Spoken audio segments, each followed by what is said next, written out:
이번엔 국내외 이슈 진단을 통해 시장 흐름을 예측해보는 증시 저격 시간입니다. 도움 말씀을 김우식 와운의 파트너 나와 계십니다. 안녕하십니까?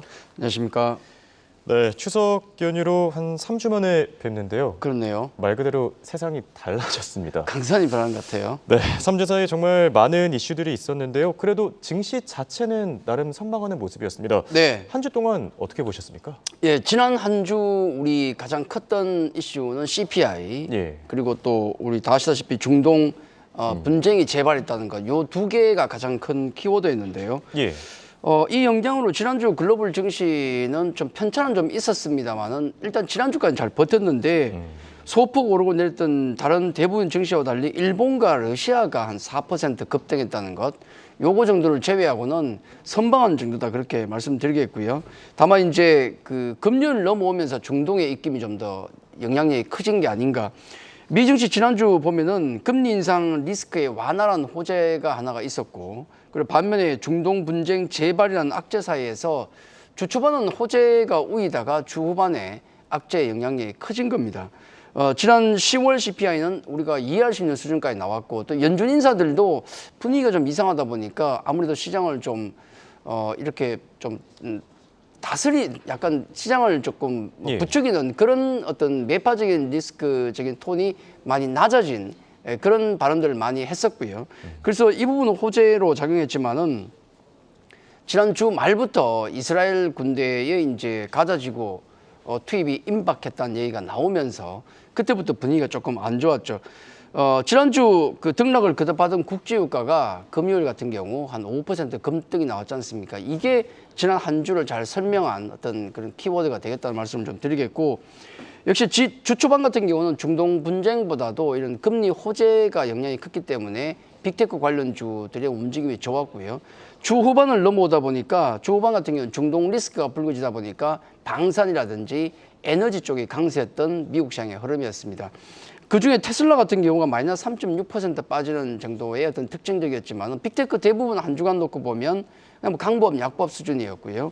반면에 이제 좀 셌던 쪽은 역시나 에너지 관련주 그리고 방산 관련주인데 로키드 마틴이나 노스롭 같은 경우가 10%에서 15% 급등하는 특징적인 흐름이었다. 그렇게 정리가 되겠고, 우리 국내 증시를 오게 되면 우리도 지난주에 반등은 좀 나왔습니다만은 반등의 이유는 기술적 반등이라 봐야 되겠죠. 왜냐하면 9월부터 우리는 글로벌 증시와 다르게 워낙에 많이 빠졌기 때문에 그렇죠. 반등이 나왔다 그렇게 봐야 되겠는데 폭 자체가 너무 적었기 때문에 아쉬움은 있습니다. 상대적으로 거래소 시장 같은 경우가 코스피가 더 반등이 더 나왔었는데 그 이유를 보면 실적 발표 시즌이 시작됐잖아요. LG전자, 삼성전자, LG에너지솔루션을 보니까 그래도 낮아진 어떤 컨센보다는 세게 나왔던 겁니다. 자, 그런 반면에 코스닥을 놓고 보면 좀 아쉬웠던 점이 있었는데 금요일 장 마감 이후 발표가 나왔던 에코프로와 에코프로 BM의 실적은 컨센에 못 미치는 쇼크 정도로 나왔다는 거죠. 아마 이 부분은 좀 아쉬움으로 좀 남을 것 같습니다. 지난 한 주 이런 업황 턴어라운드의 기대감 때문에 삼성전자 실적이 그래도 잘 나왔으니까 컨센보다는 반도체 쪽이 비교적 강세였고, 특히 방산주 같은 경우가 역시나 마찬가지로 강세를 보였는데 그 외에 전반적인 시장의 흐름을 놓고 보면 종목들 섹터를 놓고 보면 많이 좀 아쉬웠던, 왜냐하면 기관 수급 자체는 원래 없지만은 외국인 수급 같은 경우는 환율 때문에 약하고 개인 같은 경우도 고경예탁금이 지금 50조 아래로 한참 내려앉은 지 한참이 됐지 않습니까? 그러다 보니까 전반적으로 시장 같은 경우는 지난주 반등에도 불구하고 약한 흐름을 이어가고 있다. 그렇게 말씀을 드리겠습니다. 네, 알겠습니다. 지난주 시장 흐름 전체적으로 짚어봤고요. 이번 주에는 어떤 일정들이 예정되어 있는지 같이 표를 통해 확인해 보시죠. 우선 현지 시간 16일 월요일에는 미국의 10월 뉴욕 제조업 지수가 공개됩니다. 또 17일에는 9월 소매 판매와 함께 산업 생산이 공개되고요. 18일에는 연준의 베이지북을 비롯해 중국에서는 9월 산업 생산과 소매 판매 그리고 3분기 GDP가 공개됩니다. 또 기업 실적으로는 테슬라와 넷플릭스가 실적을 발표하고요. 한편 19일에는 한국의 금융통화위원회, 또 미국에서는 제롬 파월을 비롯해 제퍼슨과 보스틱 등 연준 인사들의 연설이 예정돼 있고, 끝으로 20일에는 클리블랜드 연은 총재의 연설이 있습니다.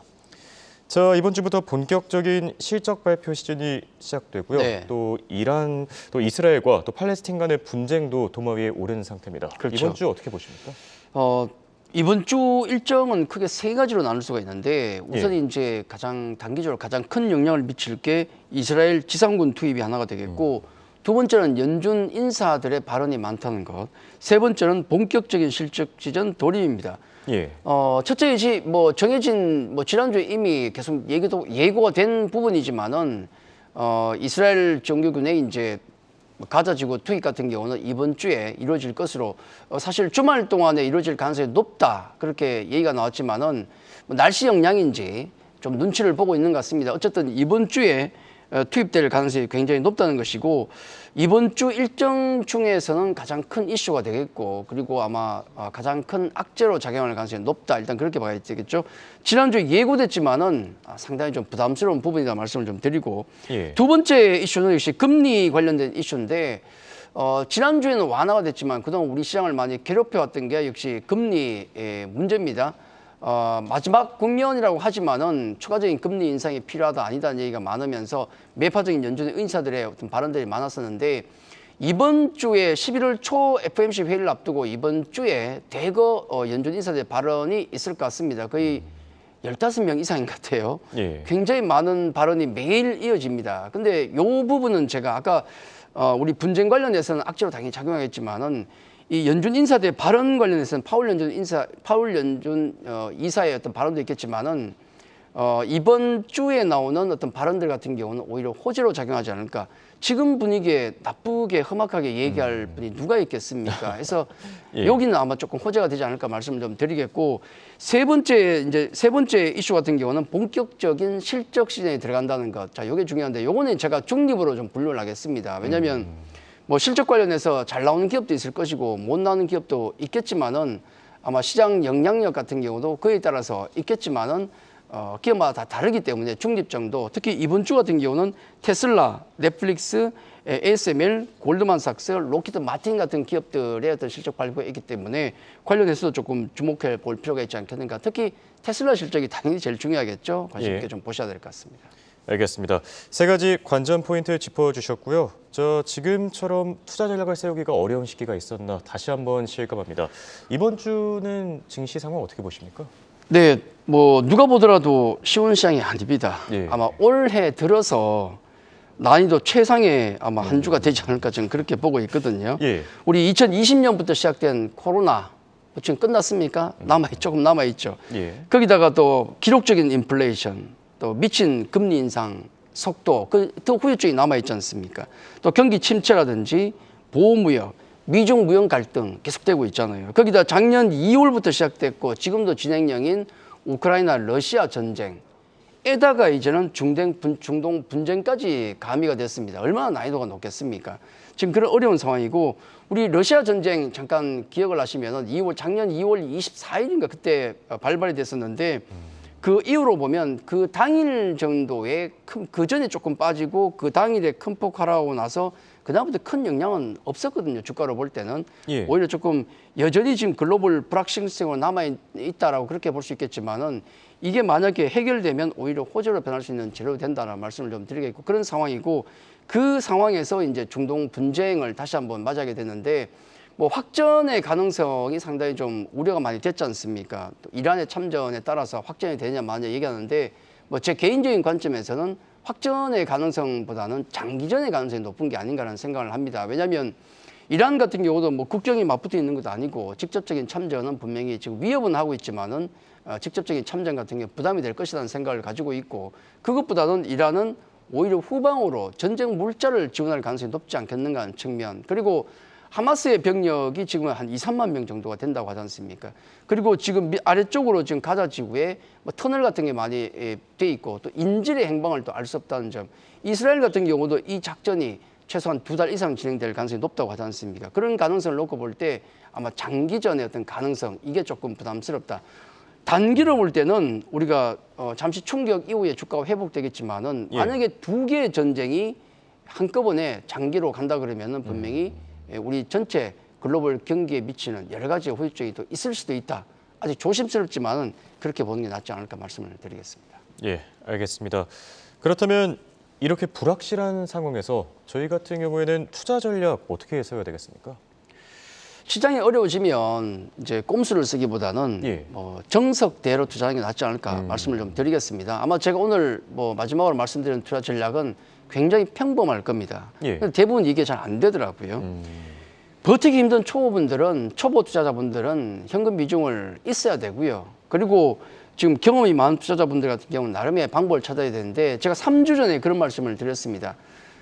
피터 린치와 제가 3주 전에 그다음에 예. 워렌 버핏을 소환시켰지 않습니까? 피터 린치 같은 경우는 시장을 함부로 전망하지 마라. 알 수 없습니다. 지금의 전황 어떻게 흘러갈지 어떻게 알겠습니까? 양쪽을 다 열어두고 가는 게 맞다. 모르는 걸 우리가 자꾸 전망을 하는 것보다는 지금 우리가 할 수 있는 것, 내 포트폴리오에 잡주를 버리고 우량주를 담아둔다든지 현금 비중을 마련한다든지 이런 게 중요하고 그리고 워렌 버핏의 얘기가 뭐였습니까? 아는 종목만 매매하라 그러잖아요. 그렇죠. 이 부분도 워낙에 시장이 어렵기 때문에 모르는 종목을 우리가 투자하려고 매매하다 보면 분명히 실수를 할 수가 있거든요. 그래서 우리가 반드시 잘 아는 종목만 매매를 하자 말씀드리겠고 단기적으로는 아무래도 방산주의 움직임을 우리가 관찰하고 추적할 수밖에 없습니다. 예. 왜냐하면 두 개의 전쟁이 지금 장기로 갈 가능성이 높다는 생각을 가지고 있기 때문에 분명히 거기에 대한 언급이 계속 나올 것이고 특히 우리가 또 잘하는 부분이지 않습니까? 예. 아마 방산주들의 3분기 조금 불안했던 실적을 이 모멘텀이 메워주지 않을까 하는 생각에서 그렇게 보시면 될 것 같고 그리고 롱텀하게는 역시 중장기적으로는 실적과 실적 전망이 좋은 종목을 볼 수밖에 없습니다. 장이 어려울 때는 같이 빠지겠지만은 나중에 반등이 나올 때는 그쪽만 간다는 건 반드시 기억해서 종목들은 몰아두는 게 중요하다는 말씀드리겠고 예. 그리고 마지막으로 중요한 것은 장이 어려워지기 때문에 조금 여력이 있으신 분들은 슈퍼스타를 찾는데 시간을 할애해야 된다. 가는 종목이 많지 않습니다. 그러면 그 가는 종목들은 자기가 갈 바운더리보다도 훨씬 많이 간다. 왜냐하면 수급이 몰리기 때문에 좀 여력이 있으신 분들을 슈퍼스타를 찾는데 시간을 쓴다. 해서 제가 정리를 한다 그러면 이렇게 정리를 하죠. 현금 그리고 시장에 대해 단언하지 않기. 아는 주식만 투자를 하기. 그리고 단기 방산주, 중기 실적 전망 우량주, 그다음에 슈퍼스타 찾기. 지금은 상당히 힘든 장이기 때문에 우리가 할 수 있는 일에 집중하는 게 좋다는 말씀을 좀 드리겠고 많은 분들이 걱정을 하시기 때문에 말씀드리겠지만은 아직 시장 끝난 건 아닙니다. 연말에 웃으면 되기 때문에 지금 최선을 우리가 다해서 대응한다 그러면은 연말에는 웃을 수 있지 않을까 그렇게 말씀을 드리겠습니다. 예, 알겠습니다. 지금까지 도움 말씀의 김우식 와우넷 파트너였습니다. 감사합니다.